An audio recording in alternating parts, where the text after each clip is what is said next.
છોટાઉદેપુરથી સમાચાર છે। જિલ્લાની જીવાદોરી સમાન ઓરસંગ નદીનું સફેદ સોનું ગણાતી રેતીનું ખનન થઈ રહ્યું છે। આ રેતીના કારણે નદીના જળસ્તર જળવાઈ રહે છે, પરંતુ તેનું ખનન એ હદે વધી ગયું છે કે આવનારા સમયમાં તે પર્યાવરણ માટે નુકસાનકારક સાબિત થશે। નદીના પટ પર ભારે રેત ખનનને લઈને ઊંડા ઉતરી ગયા છે, અને જેને લઈને પીવાના પાણી અને સિંચાઈના પાણી માટે ખતરો ઉભો થયો છે। ભૂસ્તર વિભાગના પુલ નજીક 500 મીટરના ખોદકામ નહીં કરવાના નિયમને નેવે મૂકી ગેરકાયદેસર ખનન કરવામાં આવતા પુલના પાયા ખુલ્લા થઈ ગયા છે।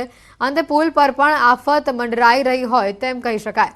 તો આ તરફ લીઝ ધારકો નદીની રેતીને બહાર લાવી ઢગ બનાવી રહ્યા છે, જેથી વાહન ચાલકોને મુશ્કેલી પણ સર્જાઈ રહી છે। અગાઉ જિલ્લાના ઘણા લોકોએ ઓરસંગ બચાવોના નામે આંદોલન પણ કર્યું હતું, પરંતુ સ્થિતિ તો તેની તે જ છે।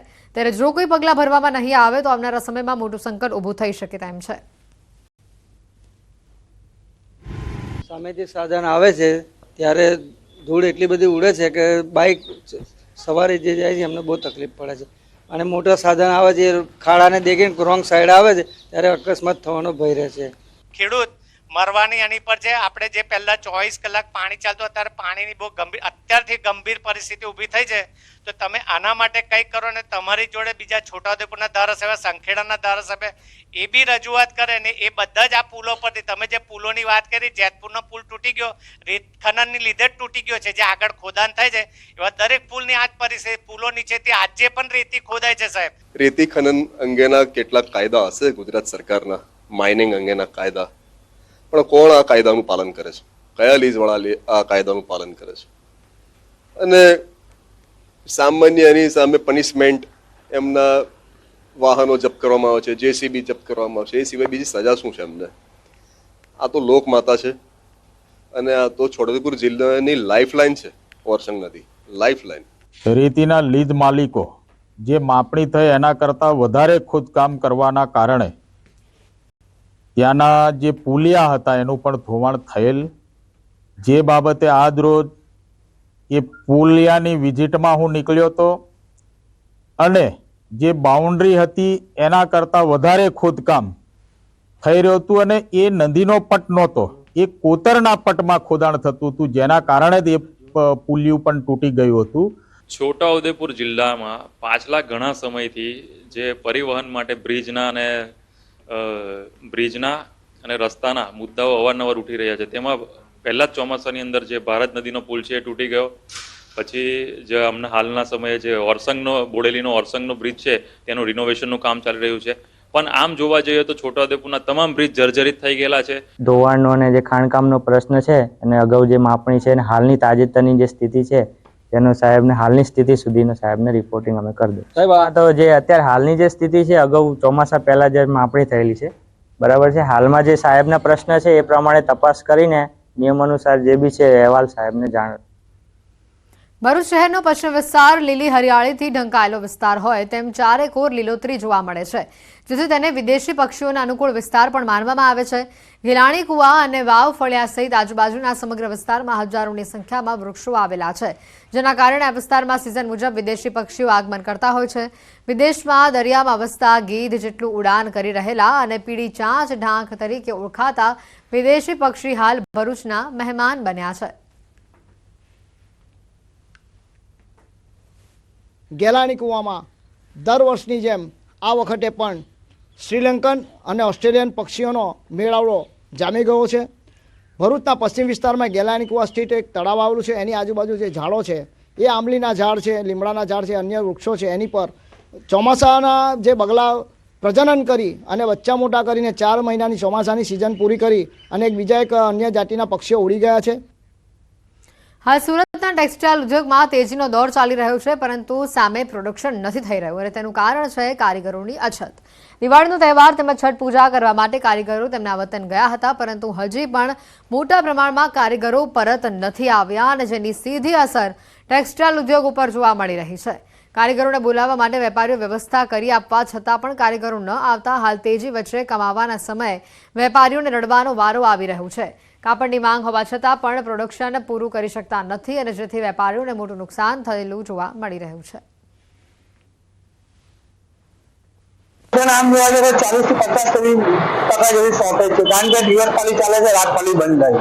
હવે જે અમારા કારીગરો જે ગામ ગયા છે તમે અમે ફોન કરીને એમના ટિકિટના પૈસા કે ટિકિટ પણ થઈ છે તમે અમે સુરતથી કરાવીને મોકલાવીએ છીએ, તો પણ એ લોકો તને એવું કહી રહ્યું કે અમારા ગામમાં પણ લગ્ન સિઝન ચાલી રહી છે એટલે અમે લોકો આવી શકતા નથી. ઉદ્યોગ પર અત્યારે કોઈ પણ ફેક્ટરી 75% ઉપરથી કે 7 થી 75% એફિશિયન્સીની એનાથી ચાલે છે ને મોસ્ટલી જે અમારી 80-90-100%ની ફેસિલિટી એની પ્રોડક્શનની કેપેસિટીથી ચાલવી જોઈએ એ અત્યારે ચાલતી નથી.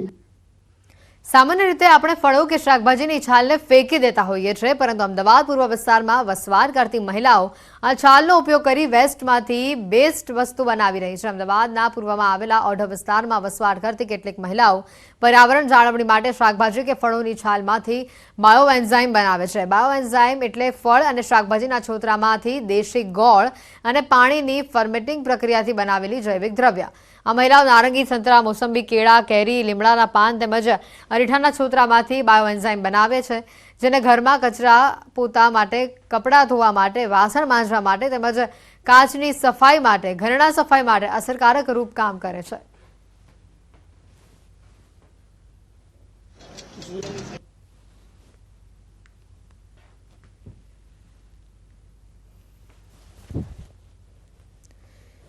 પાણીની ફર્મેટિંગ પ્રક્રિયાથી બનાવેલા જૈવિક દ્રવ્યનો તેઓ અનેક જગ્યા પર ઉપયોગ કરે છે. ઘરમાં સાફ સફાઈ માટે પણ તેનો ઉપયોગ કરે છે. આ સાથે જ કચરા પોતા માટે, કપડાં ધોવા માટે, વાસણ ધોવા માટે પણ તેનો ઉપયોગ કરે છે. બન્યા પછી જે વસ્તુ તૈયાર થાય છે એ બહુ જ આ પ્લાસ્ટિકની બોટલનો જ યુઝ કરવો બનાવવા માટે, કારણ કે પેલું બોટલ લેવાની છે જે એરટાઈટ હોય એટલે થોડી જગ્યા ખાલી રાખવાની હોય છે. એ જે ગેસની માપ છે 300 ગ્રામ મોસંબીના અથાણી.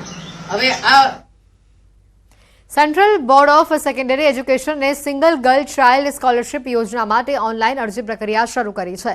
આ યોજના હેઠળ 2024 ધોરણ 10 ની પરીક્ષા પાસ કરીને ધોરણ 11માં અભ્યાસ કરતી વિદ્યાર્થીઓ નાણાકીય સહાય માટે અરજી કરી શકે છે. આ યોજના હેઠળ વિદ્યાર્થીઓને દર મહિને 500 રૂપિયા આપવામાં આવે છે. સ્કોલરશિપ માટે માત્ર એવી વિદ્યાર્થીનીઓ અરજી કરી શકે છે જે પરિવારની એકમાત્ર દીકરી હોય અને સીબીએસઈ સંલગ્ન શાળામાં તે અભ્યાસ કરતી હોય, સાથે જ ધોરણ 10માં ઓછામાં ઓછા 60% ગુણ તેણે મેળવ્યા હોય તેમજ માતા પિતાની આવક 8 લાખ કરતાં ઓછી હોવી જોઈએ. વિદ્યાર્થીનીઓ બોર્ડની સત્તાવાર વેબસાઇટની સ્કોલરશિપ લિંક ઉપર અરજી કરી શકશે. અરજી કરવાની છેલ્લી તારીખ 23 ડિસેમ્બર છે. વડોદરામાં વિશ્વામિત્રી પૂર નિવારણ સમિતિની બેઠક મળી અને જેમાં મનપા કમિશનર તેમજ મુખ્યમંત્રીના સલાહકાર રાઠોડ પણ બેઠકમાં ઉપસ્થિત રહ્યા હતા, જેમાં પૂર નિવારણને લઈને વિવિધ વિષયો પર ચર્ચા કરવામાં આવી. આજવા ડેમના ડાઉનસ્ટ્રીમમાં ડેમ જેવું વધારાનું એક સ્ટ્રક્ચર ઊભું કરવા માટે વિચારણા કરવામાં આવી. આજવા ડેમની સ્ટોરેજ અને કેરિંગ કેપેસિટી વધશે તો પ્રતાપપુરા ડેમ, વડદલા, ધાનેરા, હરિપુર તળાવમાં પણ સ્ટોરેજ અને કેરિંગ કેપેસિટી વધારવા તેમજ સ્ટ્રેજિંગ કરવાની વિચારણા કરવામાં આવશે. વિશ્વામિત્રી નદીમાં પણ જ્યાં શક્ય હોય ત્યાં સ્ટ્રેજિંગ અને ડિસલિન્ટિંગ કરવાની પણ વિચારણા કરાઈ છે. આજવા ડેમના પૂર્વ વિસ્તારનું પાણી ડાયવર્ટ કરી જાંબુવા નદીમાં ઠાલવવાની પણ વિચારણા થઈ રહી છે. આજવા ડેમ જે છે એમાં વધારાનું એક ડાઉનસ્ટ્રીમમાં એક વધારાનું ડેમ જેવું સ્ટ્રક્ચર ઊભું કરવું તાકી એની કેરિંગ કેપેસિટી અને એની જે સ્ટોરેજ કેપેસિટી છે એ વધે. સાથોસાથ પ્રતાપપુરા ડેમને પણ એ જ રીતે વડદલા, હરિપુર અને જે તળાવો છે ધાનેરા એ તળાવોનો પણ ડ્રેજિંગ અથવા એમાં પણ વિચારી શકાય. જોડે જોડે વિશ્વામિત્રી નદીને પણ જ્યાં જ્યાં ડ્રેજિંગ શક્ય હોય, ડિસિલ્ટિંગ શક્ય હોય ત્યાં કરીને એની કેરિંગ કેપેસિટી વધારવાની. ખેડબ્રહ્માના કોંગ્રેસ ધારાસભ્ય તુષાર ચૌધરીએ નળથી જળ યોજનામાં ભ્રષ્ટાચારના આક્ષેપ કર્યા છે. 268 કરોડના ખર્ચે નળથી જળ યોજના પૂર્ણ કરવામાં આવી છે, તેમ છતાં પણ ખેડબ્રહ્મા, પોશીના અને વિજયનગરના અનેક ગામડાઓમાં આ યોજના નથી પહોંચી, જેના કારણે કેટલાય ગામોમાં હજી લોકો પાણીથી વંચિત છે. અનેક રજૂઆતો અને પત્ર વ્યવહાર બાદ પણ અધિકારીઓ કામગીરી ન કરતા હોવાનો તુષાર ચૌધરીએ આરોપ લગાવ્યો છે. થાકીને મેં ભારત સરકારના ડ્રિંકિંગ વોટર અને વોટર સપ્લાય વિભાગને પણ મેં કાગળ લખ્યો હતો. ત્યાંથી બી મને તરત જવાબ મળી ગયો કે ભાઈ અમે તો પાણી પુરવઠા વિભાગને તમારું લેટર મોકલી આપ્યું છે અને સૂચના આપી છે, પણ એમાં પણ કોઈ કામગીરી થઈ ના હોવાને કારણે આખરે કંટાળીને મેં તકેદારી આયોગ એટલે કે વિજિલન્સ કમિશનરને પણ પત્ર લખ્યો છે કે આમાં મોટા પ્રમાણમાં ભ્રષ્ટાચાર થયો છે, એની તપાસ થવી જોઈએ અને ખરેખર લોકો તરસ્યા છે એને પીવાના પાણીનું પહોંચવું જોઈએ. સમાચારોમાં હાલ રોકાઈશું એક બ્રેક માટે.